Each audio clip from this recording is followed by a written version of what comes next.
Doc Willie Ong idinetalye kung paano at saan niya nakuha ang sakit na cancer.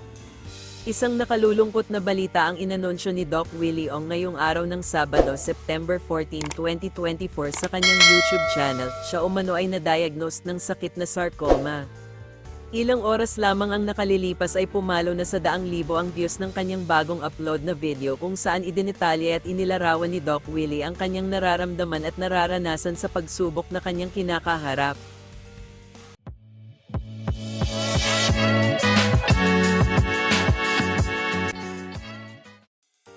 Ayon pa sa kanyang vlog, matapos ang halalan 2022 ay naging maayos naman ang kanyang pakiramdam hanggang sa matapos ang taong iyon.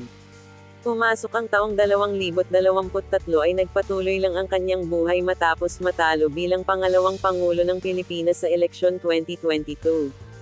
Kasunod nito, nagsimula siyang muli sa paggawa ng mga content para sa kanyang YouTube at Facebook.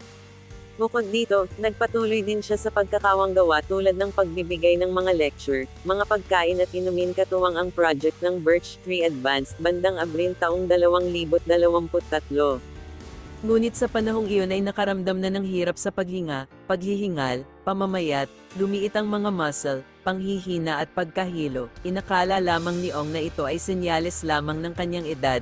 Nagdiwang pa siya ng kanyang ika-60th birthday noong October 24, 2023. Kalaunan, nakaramdam siya ng sobrang pananakit ng likod at dumating sa punto na hindi na siya makahiga at makatulog. Tanging pag-inom ng gamot at pagpapahilot lamang ang kanyang ginawa upang maibsan ang sakit na kanyang nararamdaman. Hindi ito pinansin ni Doc Willie hanggang sa pagpasok ng taong 2024. Nitong ika-20 ng Agosto lamang ay dumanas siya ng sobra-sobrang sakit kaya umabot sa punto na nagpa-admit na sila sa ospital dahil hindi na niya ito kinaya. Inilarawan niya ito bilang worst pain of his life, 10 out of 10 ang level ng sakit at iyak lang siya ng iyak at nagdarasal buong gabi.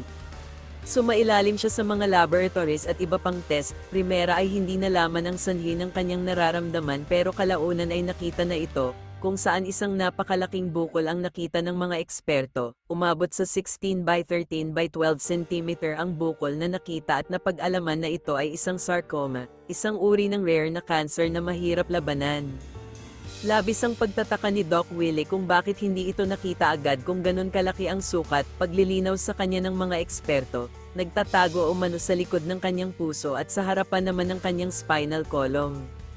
Ang nasabing vlog ni Doc Willie ay nai-record noong ika-29 ng Agosto at na-upload lang ngayon araw. Makikita sa video ang malaking pagbabago ng itsura ni Ong kung saan may pagkakataong hinihingal ito habang nagsasalita. Sumasailalim na rin ito sa chemotherapy upang makontrol ang cancer sa kanyang katawan. Pabiro pa nito sinabi na dapat magpakuha na ng video dahil kalaunan ay makakalbo aniya siya dahil sa epekto ng chemo. Samantala, binanggit rin ni Doc Ong na maaring nakuha niya ang naturang sakit dahil sa stress na dulot ng pagbabasa ng mga negatibong komento laban sa kanya. Paulit-ulit din binabanggit ni Doc Willie na ayaw niyang itago ang kanyang kondisyon sa kanyang mga followers at walang sawa sa pagsasabi na mahal niya ang mga ito lalo na ang mga mahihirap. Sa kanyang panibagong post sa social media na Facebook, idinetalye ni Ong ang mga proseso at mga karanasan na kanyang nararamdaman ngayong nilalabanan niya ang cancer na dumapo sa kanya. Unang inihayag ni Doc Willie ang pagbibigay permiso sa lahat ng mga content creator na pwede nilang magamit ang kanyang video upang makapagbigay ng kaalaman tungkol sa kanyang sakit. Sobrang pasasalamat din ang namumutawi sa kanyang puso dahil sa mga suporta ng kanyang pamilya at mga supporters. Subalit stress at galit ang kanyang nararamdaman sa tuwing naiisip niya na ang ordinaryong Pilipino ay hinding-hindi makakaya ang ganitong klaseng gamutan na katulad sa kanya. Tanging hiling na lang aniya na bigyan siya ng himala ng ating Panginoon upang mas makatulong pa siya sa mga mahihirap nating mga kababayan.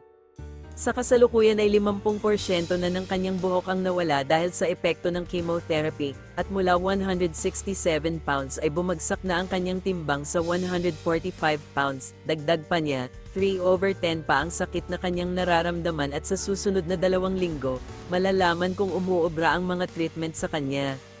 Sa kabilang banda ay umiral naman ang pagiging komikero ni Doc Willie nang mag-crack ito ng joke sa kanyang comment section sa Facebook. Tanong pa niya kung bakit mga mababait na tao ang mabilis mamatay, subalit nagtatagal ang mga buhay ng mga corrupt na tao.